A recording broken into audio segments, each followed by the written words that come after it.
A once powerful kingdom, a nation born from the lineage of Lot, a people who defied Israel and stood against God's chosen ones. Who were the Ammonites, and why did they vanish from history? From mighty kings who waged war against Israel, to prophetic warnings that foretold their downfall. Ammonites left behind a story filled with conquest, betrayal, and divine judgment. Why did God condemn the Ammonites? How did they rise to power only to disappear without a trace? And what shocking biblical prophecies were fulfilled about their fate? Stay with us until the end, because we'll uncover lost biblical secrets and reveal how history and prophecy collide to explain the fate of the Ammonites. But before we begin, we need your support to spread biblical truth. If you're passionate about uncovering lost history and understanding the Bible like never before, then like this video to help more people discover this message. Subscribe and turn on all notifications so you never miss our deep dives into biblical history. Comment below, what do you know about the Ammonites? We'd love to hear your thoughts. And share this video with friends and family to spread the word. Prepare yourself as we journey back in time to uncover the lost history of the Ammonites. Let's begin. The origins of the Ammonites are deeply rooted in biblical history, tracing back to Lot, the nephew of Abraham. Lot played a crucial role in the early biblical narrative, journeying alongside Abraham, then Abram, as they left Ur of the Chaldees, Genesis chapter 12 verses 1 to 5, in obedience to God's call. Eventually, Lot settled in the fertile but morally corrupt region of Sodom, which later faced divine judgment. The Ammonites' story begins in the aftermath of God's fiery judgment upon Sodom and Gomorrah, Genesis chapter verses 2. As fire and brimstone rained down upon the cities, Lot and his two daughters fled at the instruction of the angels, seeking refuge in the mountains of Zoar. However, after witnessing such catastrophic destruction, Lot's daughters believed that all civilization had been annihilated and that they were the only survivors left in the world. Fearing the extinction of their father's lineage, they devised a desperate plan to ensure their family's survival. They intoxicated Lot with wine on 2 consecutive nights and conceived children by him without his knowledge. This resulted in the birth of 2 sons, as stated in Genesis chapter verses 2. Thus were both the daughters of Lot with child by their father, and the firstborn bare a son, and called his name Moab. The same is the father of the Moabites unto this day. And the younger, she also bare a son, and called his name Benami. The same is the father of the children of Ammon unto this day. This account, while controversial, sets the foundation for the emergence of these 2 nations. The Ammonites, like their Moabite relatives, would go on to inhabit the lands east of the Jordan River, playing significant roles in Israel's history. The descendants of Ben-Ami, known as the Ammonites, eventually established themselves in the region known as Ammon, which corresponds to modern-day Jordan. The capital of their territory was Rabbah, later called Rabbath Ammon, now Amman, Jordan. The Ammonites and Moabites were closely related due to their shared ancestry.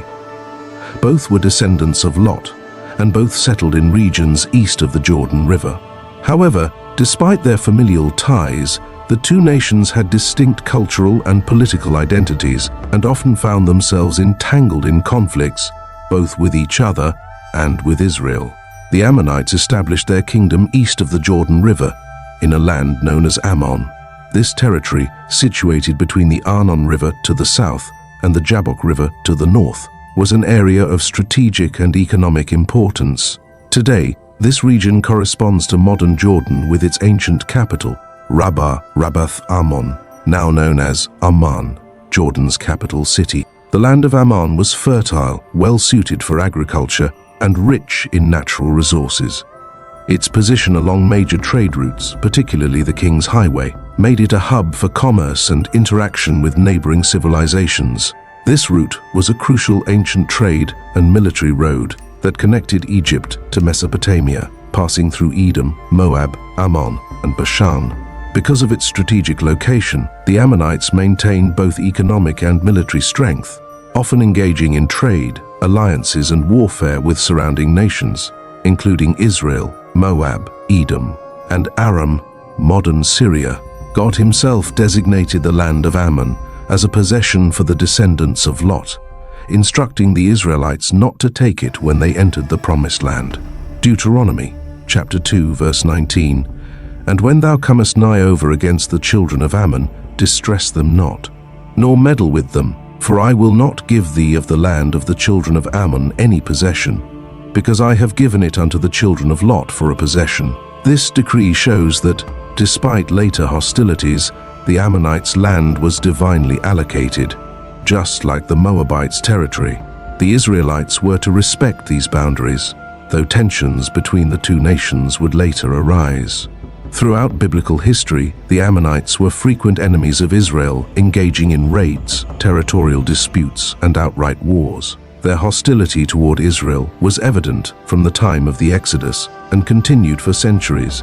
Despite their shared ancestry as descendants of Lot, the Ammonites consistently opposed God's chosen people. One of the earliest conflicts between the Ammonites and Israel occurred when the Israelites were traveling toward Canaan after being freed from Egypt. The Ammonites, along with the Moabites, refused to assist Israel during their journey, denying them passage through their land. Instead of offering aid, they actively opposed them. Deuteronomy chapter 23 verses 3 to 4. "An Ammonite or Moabite shall not enter into the congregation of the Lord. Even to their 10th generation shall they not enter into the congregation of the Lord forever, because they met you not with bread and with water in the way, when ye came forth out of Egypt. And because they hired against thee Balaam the son of Beor of Pethor of Mesopotamia, to curse thee." Not only did the Ammonites refuse aid, but they also participated in hiring Balaam, a prophet from Mesopotamia, to curse Israel. Numbers chapter 22 to 24. However, God intervened, and instead of cursing Israel, Balaam blessed them multiple times. One of the most significant battles between Israel and the Ammonites occurred during the time of Jephthah, a judge of Israel. The Ammonites falsely claimed that Israel had stolen their land when they came up from Egypt, demanding its return. Judges chapter 11 verse 13, "And the king of the children of Ammon answered unto the messengers of Jephthah, because Israel took away my land when they came up out of Egypt, from Arnon even unto Jabbok, and unto Jordan. Now therefore restore those lands again peaceably." The Ammonites argued that the Israelites had occupied their land when they settled east of the Jordan River. However, Jephthah responded with a historical account, proving that Israel had actually taken the land from the Amorites, not the Ammonites. Jephthah reminded the Ammonites that God himself had given Israel victory over the Amorites, and the land was now Israel's rightful possession. He also pointed out that, despite having 300 years to reclaim it, the Ammonites had taken no action until now. Judges chapter 11 verses 23 to 24. "So now the Lord God of Israel hath dispossessed the Amorites from before his people Israel, and shouldest thou possess it? Wilt not thou possess that which Chemosh thy God giveth thee to possess? So whomsoever the Lord our God shall drive out from before us, them will we possess." Despite Jephthah's peaceful attempts, the Ammonites insisted on war. As a result, God delivered them into Jephthah's hands, and Israel achieved a decisive victory. Judges chapter 11 verses 32 to 33. "So Jephthah passed over unto the children of Ammon to fight against them, and the Lord delivered them into his hands. And he smote them from Aroer, even till thou come to Minnith, even 20 cities, and unto the plain of the vineyards, with a very great slaughter. Thus the children of Ammon were subdued before the children of Israel." This battle demonstrated once again that God was on Israel's side, protecting them from their enemies. While several Ammonite leaders are mentioned in the Bible, two stand out in particular: King Nahash and King Hanun. One of the most infamous Ammonite kings was King Nahash, who ruled during the time of King Saul. Nahash was known for his ruthless oppression of the Israelites, particularly those living in the region of Jabesh-Gilead. During his reign, Nahash laid siege to Jabesh-Gilead, demanding a cruel condition for surrender, that every Israelite man in the city gouge out his right eye as a sign of submission. 1 Samuel chapter 11 verse 2. "And Nahash the Ammonite answered them, On this condition will I make a covenant with you, that I may thrust out all your right eyes and lay it for a reproach upon all Israel. This humiliating and crippling demand was meant to render the Israelites militarily useless, as soldiers typically held their shields with their left hand and used their right eye to aim in battle. Removing their right eye would weaken them permanently, ensuring that they could never pose a military threat to the Ammonites again. When word of Nahash's cruelty reached Saul, he was filled with the Spirit of God and responded with righteous anger. He quickly rallied the Israelites, raising an army to defeat the Ammonites and rescue Jabesh-Gilead. 1 Samuel chapter 11 verses 6 to 7. And the Spirit of God came upon Saul when he heard those tidings, and his anger was kindled greatly. And he took a yoke of oxen, and hewed them in pieces, and sent them throughout all the coasts of Israel by the hands of messengers, saying, Whosoever cometh not forth after Saul and after Samuel, so shall it be done unto his oxen. And the fear of the Lord fell on the people, and they came out with one consent. Under Saul's leadership, the Israelite army crushed the Ammonites, securing a resounding victory. 1 Samuel chapter 11 verse 11. And it was so on the morrow that Saul put the people in 3 companies. And they came into the midst of the host in the morning watch, and slew the Ammonites until the heat of the day. And it came to pass that they which remained were scattered, so that 2 of them were not left together. This victory solidified Saul's kingship and proved that God was with him in leading Israel. Nahash's defeat marked a turning point in Israel's military strength and national unity. During King David's reign, the Ammonites once again became Israel's enemies, this time under King Hanun, the son of Nahash. Initially, David extended kindness to Hanun after the death of his father. However, Hanun's advisors misinterpreted David's gesture, assuming that his envoys were spies sent to overthrow Ammon. Instead of receiving David's men with honor, Hanun humiliated them in a public display of disgrace.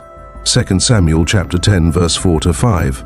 Wherefore Hanun took David's servants, and shaved off the one half of their beards, and cut off their garments in the middle, even to their buttocks, and sent them away.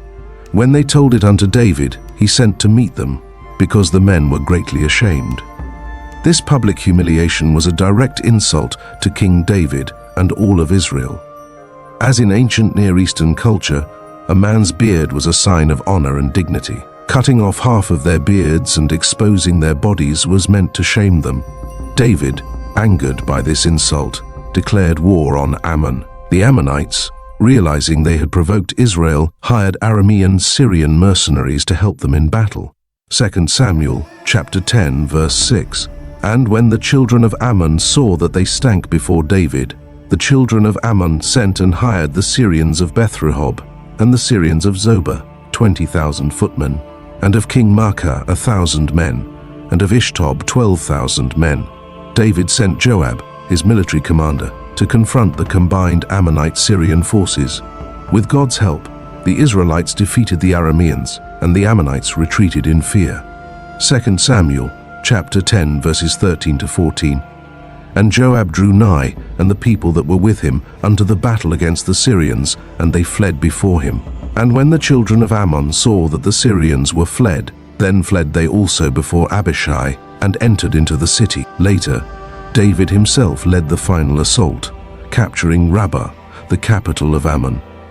After a long siege, Rabbah fell to Israel's forces, and David claimed the Ammonite king's crown as a symbol of victory. 2 Samuel chapter 12 verses 26 to 30. And Joab fought against Rabbah of the children of Ammon, and took the royal city. And he took their king's crown from off his head, the weight whereof was a talent of gold with the precious stones, and it was set on David's head.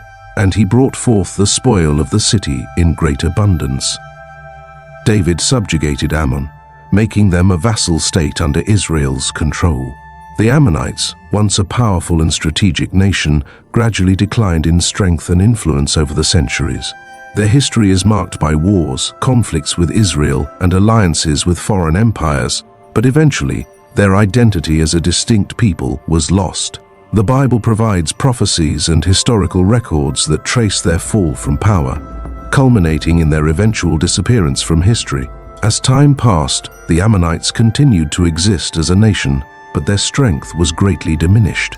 By the time of the Babylonian Empire, 6th century BC, Ammon had been absorbed into larger surrounding kingdoms and lost its autonomy. The Bible records several key moments in their decline. Number 1. The Ammonites' role in the fall of Judah. During the time of the Babylonian conquest, the Ammonites actively opposed Judah and rejoiced at its downfall. They took advantage of Israel's destruction, seeking to expand their own territory. However, God pronounced judgment upon them for their arrogance and hostility toward his people. Jeremiah chapter 49 verse 1.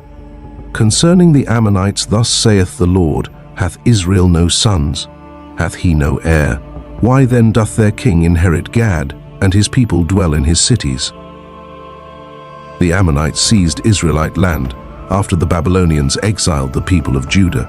But their time of prosperity was short-lived. God decreed that war would come to their land, leaving it desolate and in ruins. Number 2, the prophecy of Ammon's destruction. Through the prophet Jeremiah, God declared that Rabbah, the Ammonite capital, would be destroyed. Jeremiah chapter 49 verse 2. Therefore, behold, the days come, saith the Lord, that I will cause an alarm of war to be heard in Rabbah of the Ammonites, and it shall be a desolate heap, and her daughters shall be burned with fire. Then shall Israel be heir unto them that were his heirs, saith the Lord. This prophecy foretold that Ammon's cities would be reduced to ruins, and their land would be taken over by others.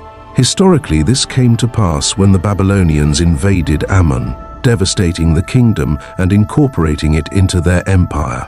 The Ammonites' decline was not just historical but also prophetic. The Bible predicted their downfall, stating that they would ultimately fade from existence. In Ezekiel's prophecy, God declared that the Ammonites would suffer judgment for their actions against Israel. Ezekiel chapter 25 verses 6-7. For thus saith the Lord God, because thou hast clapped thine hands, and stamped with the feet, and rejoiced in heart with all thy despite against the land of Israel. Behold, therefore I will stretch out mine hand upon thee, and will deliver thee for a spoil to the heathen, and I will cut thee off from the people. And I will cause thee to perish out of the countries, I will destroy thee, and thou shalt know that I am the Lord. This prophecy was fulfilled as the Ammonites were absorbed into other cultures, lost their national identity, and ceased to exist as an independent people. Zephaniah also prophesied that the land of Ammon would be left desolate, with its former lands inhabited by other peoples. Zephaniah chapter 2 verse 9. Therefore as I live, saith the Lord of hosts, the God of Israel, surely Moab shall be as Sodom, and the children of Ammon as Gomorrah, even the breeding of nettles and salt pits, and a perpetual desolation. The residue of my people shall spoil them, and the remnant of my people shall possess them. This was fulfilled as Ammon's land changed hands multiple times, eventually losing all trace of its original Ammonite rulers and inhabitants. By the time of Jesus and the early church, the Ammonites were no longer mentioned as a distinct nation or people. Their former territory had been fully absorbed into Roman and Greek culture, and their identity disappeared from history. Unlike the Moabites and Edomites, who still had some mention during the Second Temple period, the Ammonites had completely faded, making them one of the biblical nations that disappeared entirely. Today, the ancient land of Ammon corresponds to modern-day Jordan, particularly around its capital, Ammon, formerly Rabbah Ammon, Philadelphia. While the ruins of their cities remain, their people are no longer identifiable as a separate group. Archaeological excavations in Jordan have revealed inscriptions, pottery, and ruins from the Ammonite civilization, but no continuing descendants exist who identify as Ammonites today. In conclusion, the Ammonites, once a powerful and strategic nation, gradually weakened due to wars, foreign domination, and divine judgment.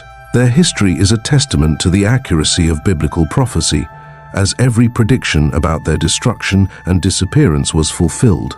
Despite their efforts to resist Israel and take advantage of their downfall, God decreed their end, and today they exist only in ruins and historical records. The story of the Ammonites reminds us of how nations rise and fall. Their opposition to God's people led to their downfall.